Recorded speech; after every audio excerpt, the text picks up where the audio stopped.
Welcome to Donmar TV News Channel. Vice President of the Republic of the Philippines, Mayor Inday Sara Duterte.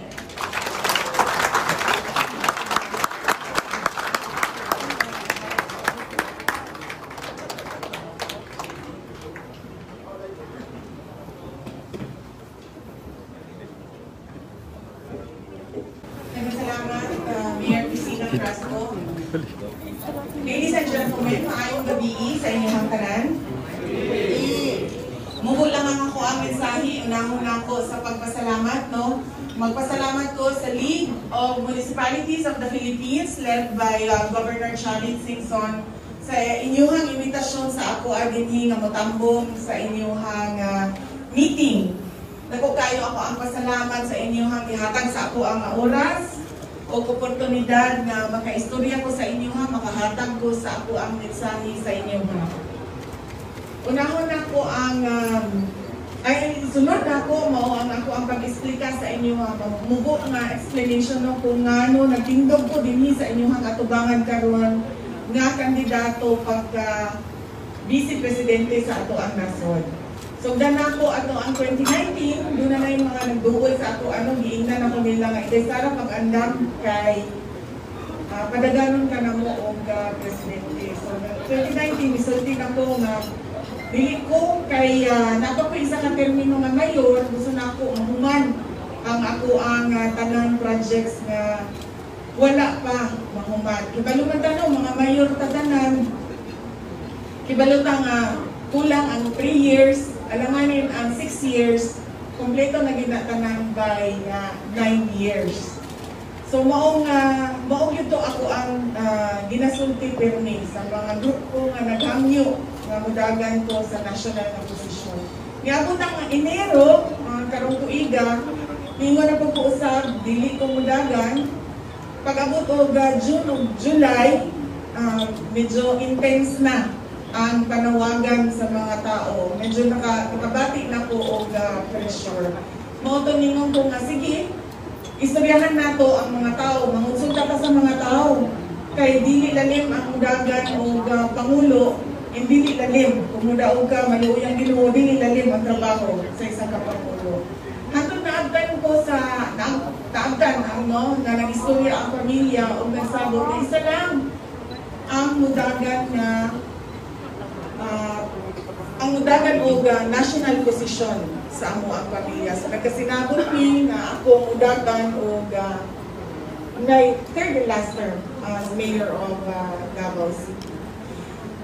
So na to, niabot na ang October 8 deadline. Naasiguro mo yung mga kaila mo, manang hilak. Doon na yung mga languan, nanuyo sa ako Inday Sara, bibiyaan ninyo mo, sige ko explika nga kapila ko nagsulti nga dili ko kumudagan o kamulo.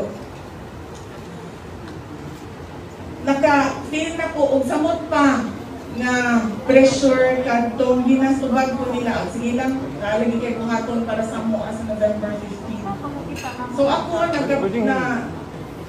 sakit na ako ang luha na itong October 8 kaya dili ko gusto nga naay maghilak tungod sa ako So nang nakabati ko o pressure yun gikan na sa mga tao kaya ginaadlaw-adlaw ko nila ang prayer vigil sila gawas na ko si Diwan na ay magatang dito Inday Sara biyaan nimo mauto nga kung kamo mga mutuo Ginoo pag-abot sa ako ang gioferan ko nga mudagan og vice president. Nakaingon ko sa ako ang kaugalingon tingalid mauna ni ang ipadala sa ako sa Ginoo nga di man ako mahatag tibuok sa mga tao pero I can meet them halfway. Kato nga vice president. Kaya mauna lang mani ang available sa ako sa pagkakaroon kay nang ingon naman yung ko nga dili ko mudagan og presidente. Unya doon ako isa ka tawo nga giingnan nga ikaw dagan kung gusto ka kay di man ko mudagan. Iba lain kayo tanahon kung siya mismo ako ang kalabanon. Muratag ka ng walay delikadesa. Sa ako ang mga Bisaya ako kaayo na ang kanang delikadesa. So nag-iong ko nga, unang-unaan ko na, kay sukad-sukad, wa, mag-ina, giistoryahan sa ako ang Vice Presidente. Pero niya mga tao sa Presidente. So nag-isugon na po ko ang konsulta, istorya sa mga tao. Nagkauna-una ko nga, mauna ni ang ako ang mahimo para matubag na ako ang mga panawagan sa mga tao. Because kita pirmi sa ato ang kinabuhi, kita mo ginamaguna, mga mayor man ta. Pero usahay yun sa ato ang kinabuhi, kinahanglan ta mo barog sa luyo sa usa ka leader po. Nga gipili na ako nga mahimong running mate o katandem si Bongbong Marcos. Tungod kay importante mong sa ako as mayor and as a vice president candidate nga ang ako ang katandem, doon na siya experience sa executive position nga trabaho. Kapitan, mayor, gobernador. Kay mauni sila ang mga posisyon nga anad og decision making. Kamo mga mayor mo, pangutan-on mo unsa to ang buhaton, kay balo mo kung unsa inyong buhaton tungod sa inyong experience, 1 term, 2 term, labi na kung naka 3 terms mo. Si Bongbong Marcos, naka 4 terms siya as governor, naka 1 term siya as congressman, and naka 1 term siya as senator. Ang iyahang mix sa iyahang career, executive, legislative, local, o national. Kung makita ninyo, kung ikumpara ninyo ang ako, tinuod, executive, legislative, pero wag yung ko kaabot o senador. Wala ko na national. Kaya gipili ko ito na ko yun. Nga dito ko magserbisyo sa syudad sa Davao. Importante, kay, pananglitan, mingon ko, sir, natay problema. Ingani ang ato ang mga pwede buhaton, 1, 2, 3, 4. Kinahanglan ko o presidente nga moingon, okay, sige, gawin nyo yan. Ito ang gawin ninyo. Maglisod ko kung ang pangulo nako moingon siya, Inday Sara, kadjot lang. Tulugan sa namin nato, kay wa ko kibalong sa ako ang buhaton. Kibalo mo anak, as mayor nga kinahanglan mo barog mo desisyon ang isa ka chief executive. Maupon na ang trabaho sa isa ka presidente. Ang amo ang hangyo sa inyo karon sa tinuod lang gikan ko og Misamis Occidental ningon gyud ko dito sa ilaha. Dali ra kayo sa ako ang maghangyo para sa ubang tao, pero ako mauwag gyud ko mohangyo para sa ako ang kaugalingon. Pero naa naman ko dinhi nagtindog na ko sa inyong atubangan, di na nako ni palampason ang panahon nga dili mo sulti sa inyo Ang amo ang hangyo ug ako ang hangyo sa inyo nga idiretso ninyo ang Bongbong Sara nga tandem.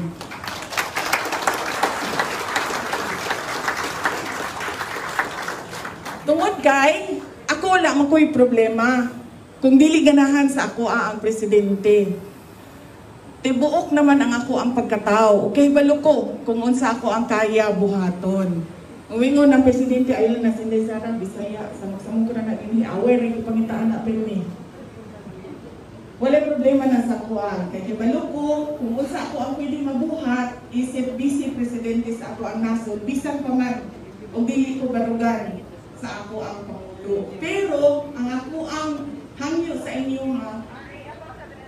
tagay ko og presidente nga katandem nako. Kay, ang gusto sa mga tao, nga trabaho, nga makita sa ako trabaho nga Duterte, mabuhat ko lang na. Kung ang ako ang Pangulo, si Bongbong Marcos.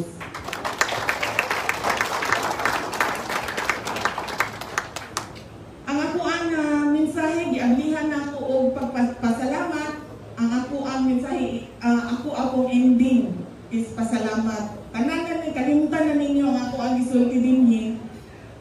Basta di lang mo makalimot, nitindog ko dinhi karong gabi una sa inyo atubangan. Nagpasalamat ko sa inyo sa inyong padayon nga suporta sa administrasyon ni President Duterte ug sa iyang mga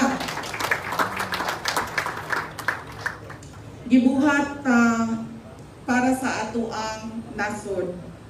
Kadtong 2016, wala ninyo siya, gitabangan ninyo siya nga mapalingkod dita sa Malacanang Palace as atong President. 2019, wa ninyo siya gibiyaan. Sunod tuig, mahuman na ang iyahang termino. Gusto niya ipaabot sa inyong tanan ang iyahang pasalamat kay naagihapon ang inyong hugot na pagsuporta sa iya as President of our country. And amo ang pamilya, dako pud kaayo o utang kabubuton sa inyong gipakita na suporta sa among amahan nga si President Duterte. Ako, magpasalamat pud ko sa inyong umaabot na suporta para sa ako ang kandidatura o sa kandidatura sa ako ang running mate nga si Bongbong Marcos.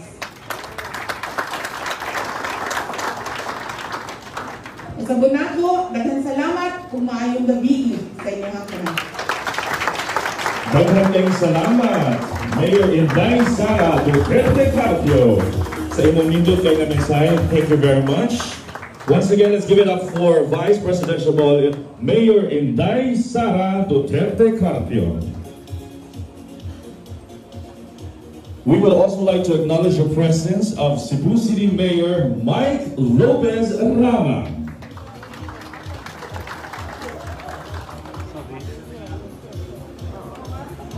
This point in time, I'd like to call in our League of the Municipalities of the Philippines National President to introduce the next and final guest for tonight.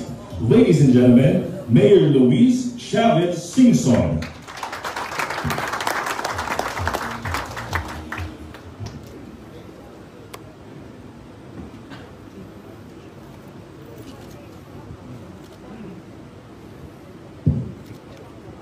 It is my distinct honor and privilege to introduce to you a person who is well educated, well experienced, dahil naging Vice Governor, Congressman, Senator, at ang tawag natin dyan ay iginuhit ng tadhana na siyang susunod na presidente. Magpatuloy ang lahat ng magandang ginawa ang ating Pangulong Presidente Rodrigo Duterte. I am proud to introduce to you ang haligi namin sa Solid North. Walang iba kundi si Bongbong Marcos, BBM.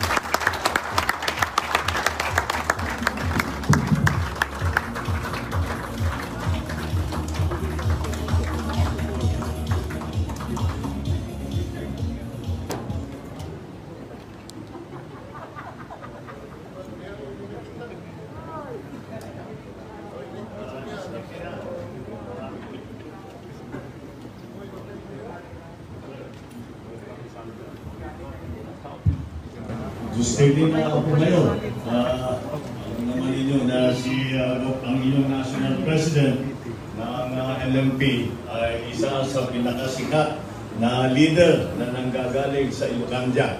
Kaya ako nagpapasalamat sa napakagandang niyang pagpakilala. Babatiin ko rin lahat ng mayors, mga municipal mayor ng Region 7. And nandito rin ang ating majority floor leader, Congressman Martin Romualdez. Andito rin si Secretary Harry Roque, na tumatakong bilang Pangulo, ay bilang Senator. na-advance yung nila. At the Mayor of the City of Cebu, Mayor Mike Rama, andyan din, kasama po din natin ang Mayor ng Niloa, Mayor Cristina Garcia Frasco. At ako'y nagpapasalamat at higit sa lahat, ang aking running mate na si Mayor Inday Sara Duterte Carpio. Alam niyo po, nung pinapakinggan ko yung kanyang storya, kung paano siya nakapag-decide maging vice-presidente, ay sabi ko, hindi pa kumpleto yung kanyang kwento. Ako magkukumpleto ng kwento niya. Nung siya ay nakapag-decide na, siguro wala nang isa pang presidential candidate na naging mas masaya kaysa sa inyong abang lingkod. Dahil napakapalad ko na naging running mate ko si Mayor Inday Sara sa susunod na halalan. Dahil Siya'y, alam nyo, kami ni Mayor Inday, hindi masyado, magkakilala kami ng matagal. Pero hindi kami hello lang, hindi kami masyadong nagkikita. Dahil nasa Davao siya, ako naman nasa Manila at sa Ilocos. Ngunit sa nakaraang ilang linggo, ilang nakaraang buwan, ay nakilala ko na ang pagkatao ng aking running mate.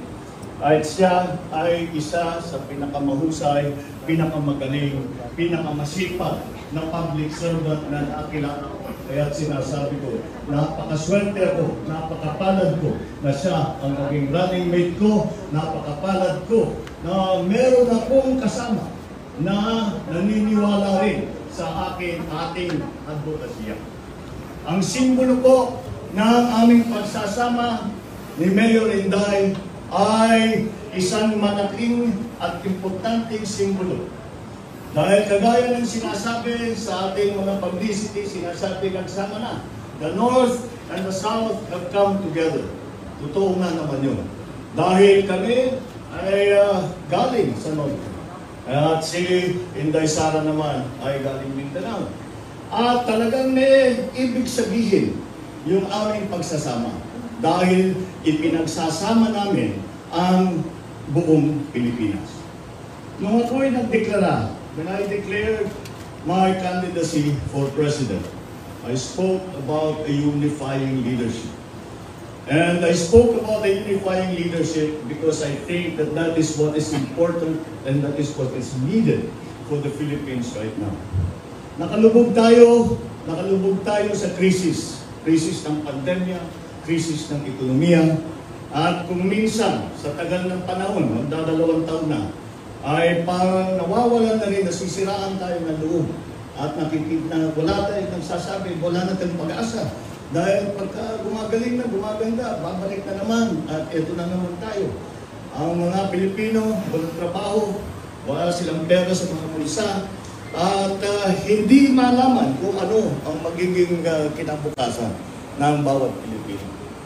Kaya napapag-usapan ko ang unifying leadership, ang pagkakaisa na liderato, ay napaka-importante para sa akin na matuto tayo sa leksyon ng kasaysayan ng Pilipinas. Na lahat ng krisis na dinaanan ng ating bansa ay tayo'y nakaraos, tayo nag-survive, tayo ay nabuhay muli dahil tayo'y nag-isa. Hindi maaari na ang Pilipinas umahon dito sa krisis na ito kung hindi tayo magtutulungan. Ang maganda rito ay ang pagtutulong, ang pagmamahal sa kapwa ay nasa ugali, nasa kultura ng Pilipino, nasa ugali ng Pilipino ang mapagmahal, ang matulungin, ang makisama para lahat ay matulungan. Yan ay siguro tayo we have been distracted by some of the issues that have come before us. And maybe we have left the normal path of the Filipino culture. Panahon na natin ibalik yan. Dahil hindi natin mababalikan ang sigla at ang kaunlaran na naramdaman natin bago tayo nagkaroon ng pandemya, bago tayo nagkaroon ng krisis. Ang pinag-uusapan ko rin ay unifying leadership. Dahil kahit na tayo'y nag-iisa, ay kailangan sa likod ito ng isang plano, ng isang vision, that we must have a vision for our country, for your constituent. Kayo, mga chief executives kayo. Ako naging governor ako. Sa level ng chief executive, mga governor, mga mayor, hanggang sa barangay, at kaya na nabanggit ni Inday Sara, ay kailangan magpakita ng leadership. Kailangan meron tayong isasabihin sa taong bayan, ito ang ating pinaplano. Ito ang aking ihinahayag sa inyo, na kayo, ito ang sa aking palagay, pinag-aralan ng mabuti, pinag-isipan ng mabuti, nagkonsulta ng mabuti. At ito sa aking palagay, aming palagay, ang pinaka-magandang dapat gawin. Ayan ang leadership. Yan ang kinakailangan natin ngayon muli pagkatapos ng pagka-leader ng ating Pangulong Rodrigo Duterte, ay kailangan pa rin na matibay ang leadership dahil nandito pa ang problema, hindi pa natatapos, kailangan pa rin natin lagyan ng solusyon ng problema. Kaya sinasabi ko sa ating mga leader, sinasabi ko sa inyo mga mayor ng iba't ibang municipality dito sa Region 7. Samahan niyo kami ni Inday Sara.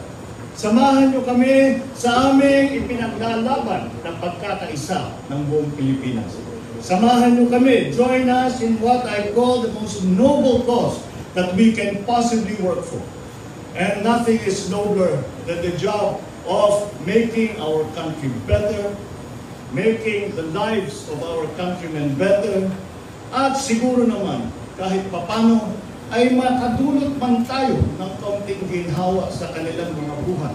Lalong-lalo na, nakaraang 2 taon ay makaramdam sila ng konting ginhawa, konting ngiti, at konting seguridad sa kanilang magiging hanap buhay, sa kanilang magiging kinabukasan. Samahan niyo kami. At pagka tayo ay nagkaisa at ipagpatuloy natin itong laban na ito, ipagpatuloy natin itong advokasya na ito, ipagpatuloy natin at pinagbuklod-buklod natin ang lahat ng sambayan ng Pilipino, tayo ay sama-sama nababangon muli. Maraming salamat. Thank you very much. Thank you.